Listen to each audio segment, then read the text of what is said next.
Good morning, Dan and Amy, and we got some matters happening at the national security level. One, there seems to be a heightened tension between the Obama administration and the Putin regime, particularly along the border of Lithuania, and there's been longstanding concern about Putin's revanchism extending into the Baltics, Estonia, Latvia, Lithuania. And hello.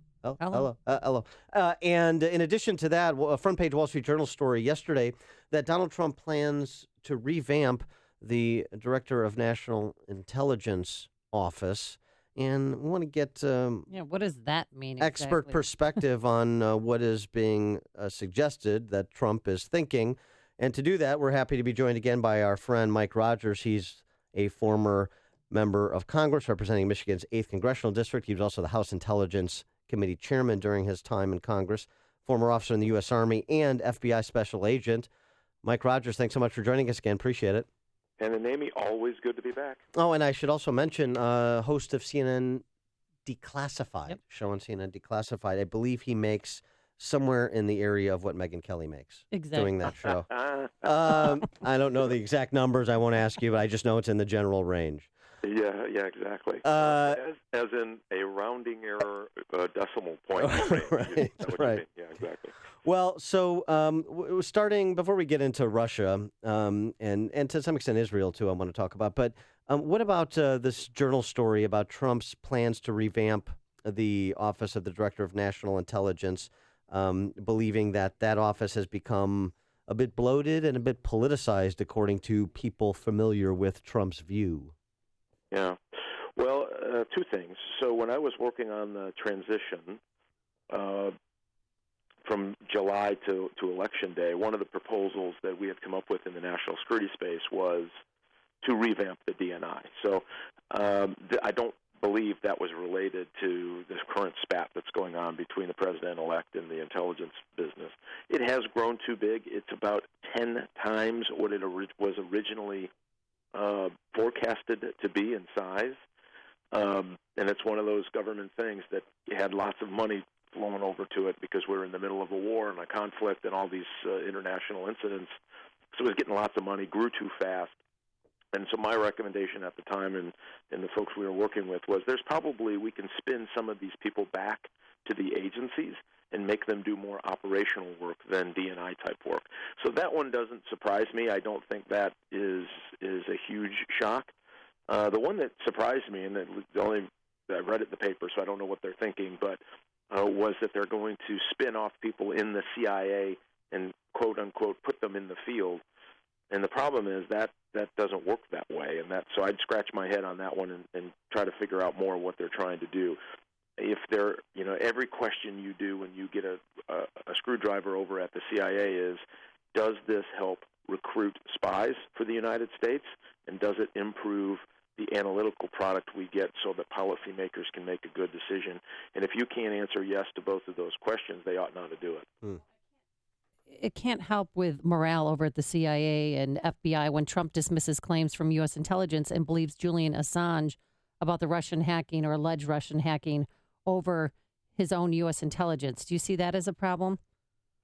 I mean, should he be condemning Julian Assange? I don't understand where the president is going with that, or president-elect. And it's just a fight not worth having. In whatever it is, 14 days, he will own the CIA is going to be his, and all of those agencies. He gets every key to every cabinet. So if he wants to have an internal review about how they processed, how they came to that information, he can do that. And it really should be, it isn't Donald Trump against the whole world when he becomes president. He needs the agency as a tool for his diplomacy. Without a shadow of a doubt, that he absolutely needs them, and he needs them functioning in a way that's very effective. If they want to make those kind of changes, great. But really siding with a guy who is charged with sexual assault, who is a fugitive from the law, who's been living in the basement of a embassy, and by the way, who has leaked American secrets to the damage of both our State Department and our intelligence services and our military. Boy, that's a head scratcher. I mean, that's the boy in Queens, I think, deciding everybody's against him and he's going to fight everybody. That needs to change when he becomes president. It seems to me that maybe some of that has to do with the misreporting of the hacking matter as well, though, too. I would suggest purposeful conflation of hacking the DNC with hacking the election, and so perhaps it's a little bit of a response to the media and, frankly, some of kind of the leaking of intelligence conclusions or suppositions about the hacking and the evidentiary basis for those suppositions too. I mean, there's a lot there, and it's being spun differently than even, frankly, the information that has been contained in those reports, at least as we understand them from the reporting that's been done on it. Yeah, and I completely understand it. I do argue that Obama has politicized intelligence in a way that we haven't seen with any president, and continues to have the air of, who, me? Right, right. And it was all revolving around this Russian hacking. They could not bring themselves to bear that they had lost an election, that the Americans rejected the policies of Barack Obama, that they have rejected the policies of the Democrats over the last 8 years. And I don't think they could really come to bear with it. They had to blame somebody. And this leaking is dangerous. You don't know where it's coming from, but there are a lot of political appointees around the president that would have access to information that could be quoted as an anonymous source. Remember, none of that was official, other than the president saying, well, I feel pretty confident about it. Right. Now, the CIA and FBI did come out later and say they're in agreement on their assessment that the Russians actually got in and stole the information, amongst many others, apparently.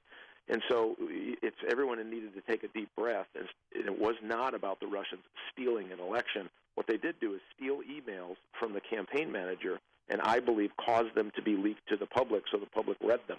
That's what they did. Yeah. It really had nothing to do with how people voted, other than it exposed, I think, some things that were shocking to people. Well, and so then on his way out the door, the expulsion of these 36 Russian diplomats, and there was a very entertaining exchange this week with Jonathan Karl from ABC News and the Dickensian-named White House Press Secretary Josh Earnest about the response from the Obama administration to the Chinese hacking OPM and 20 million records, including classification levels and all kinds of disclosures of government employees. No public response to that hacking. And now out the door, after they lost an election they thought they were going to win, we're going to offer this shot across the bow, as it were, against Putin. Yeah, it's reactionary diplomacy, and that's always dangerous, especially when you're walking out the door. And I agree. I mean, the Chinese stole some 22 million classified documents, and by the way, one of those was mine. I got my letter from OPM, and matter of fact, I had to re-up my security clearance recently for some projects I'm working on, and I couldn't remember where I lived 20 years, so I just called the Chinese embassy. Address. I'll tell you what, they're very good. Yeah, it's good. I had that thing in about 3 minutes. It's good to know that we've got it backed up there over at Beijing. Yeah. So, Mike Rogers, today, President Obama, he's going to be briefed about the alleged Russian hacking. Donald Trump tomorrow. Donald Trump had kept saying he's going to tell the American people. Do you think he should just keep that close to the vest, or he's disclosing too much here? I do. I mean, one of the things that I would do, and I would recommend if I were to the president-elect, is we want to get as much detail as we can on how they got it. So sources and methods of collection, so that you can go in your own mind, get some validity of, okay, I feel comfortable with why they came to this assessment. If in fact the intelligence community came to that assessment, only he's going to know that. The more you disclose, the closer you get to sources and methods, the more concerned I get. Because if we let on to an excellent cyber service like the Russians have, how we do things, that's dangerous. It means it makes our job in the intelligence, or their job in the intelligence community, much, much, much harder. I think he needs to take this, come up with a 30,000-foot statement saying, all right, I didn't agree with him. I asked him, when I get there, I'm going to ask him to do more. I'm going to ask him to do that. That's all fine. But I would not start disclosing this. This isn't a game at this point. And we have to remember, when you discredit an agency like the CIA so publicly by the president, who's your boss, what you're telling people who are in a very dark alley somewhere in the world, risking their life to try to get someone who is not a U.S. citizen, they work for a foreign government, to risk their life, you make that relationship pretty tenuous. Am I willing to risk my life if I'm a Russian serving in a Moscow agency of which we're interested in to work with an agency if even the President of the United States doesn't trust that agency? Probably not. Well, we've just made their lives really difficult, and it made our collection posture really difficult. That's the only thing I worry about a public spat. yeah, and perhaps that trust will increase when his personnel is in place directing those agencies. And so I wanted to get your assessment, because I don't think we've spoken to you since some of these nominations were offered up, your assessment on Mike Pompeo to head up CIA and Rex Tillerson at State and the other national security personnel that Trump has tapped. Yeah, I know Mike Pompeo personally. I worked with him in Congress. I was chairman. He was on my committee. I think he's very good, very smart. He's very competent. He'll be fine. I don't know Rex Tillerson personally, but everything I've heard, read, and talked to people who worked around him tell me the guy is very, very, very, very good. He's going to bring a different perspective. I don't think that's a bad thing. The world has been rattled by our diplomacy in the last 8 years, and I mean rattled. And somebody with that kind of gravitas walking in, taking the reins, could probably be a good thing for American diplomacy overseas. At the end of the day, it's that transition from being CEO to being someone at the State Department. There's a little bit of a difference there. And remember, the government has the ability to do things that no other company can do. And so making sure all of that is judicious. This is something Congress, which is why we have a Congress, to kind of watch over that and make sure we're in the right direction. But I feel pretty confident in those two selections. I want to get also, too, before we let you go, the interpretation of U.S. Special Forces being deployed to the Russian border yesterday to seemingly defend Lithuania. Is there some concern that, I know there's a standing concern about Putin's eyes on the Baltic, but is there any sense of some imminent threats of Russian troops in Vilnius?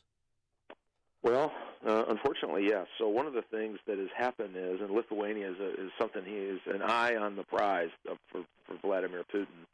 And, we have relationships and military relationships with Latvia and Lithuania. And what happened is he's been building up those troops, and a couple of years ago he was making these statements that any country that has, the majority of Russian speakers, and ethnic ties to Russia, and if they're asking for help, well, he's going to come give it. And he's talking about the Baltics. And he moved significant troop movements toward the border of the Baltic countries. And so that's why people are a little bit nervous about what he might do in this transition. And this is a pretty dangerous time for national security reasons, because countries, and certainly Vladimir Putin knows that Barack Obama doesn't have any juice left at all. I mean, that lemon is completely squeezed out, and he's not going to be able to react in a very meaningful way. He might be able to do something like just happened, and certainly Trump doesn't have his arms around it, nor do his teams have any ability to make any of those decisions. It's just a very tenuous time, and that may have been a shot across the bow to say, just to let you know, they are, we do have defense pacts there, and we're going to live up to them. Just to tell Putin to keep his hands off of what we know he wants. He wants those countries back. He needs the Riga warm water port is what he'd really like to have. He is former Michigan Congressman and House Intelligence Committee Chairman Mike Rogers, now the host of the CNN show Declassified. Mike, thanks as always for joining us. Appreciate it. Dan and Amy, thanks for having me. And he joined us on our turnkey.pro answer line. It's like a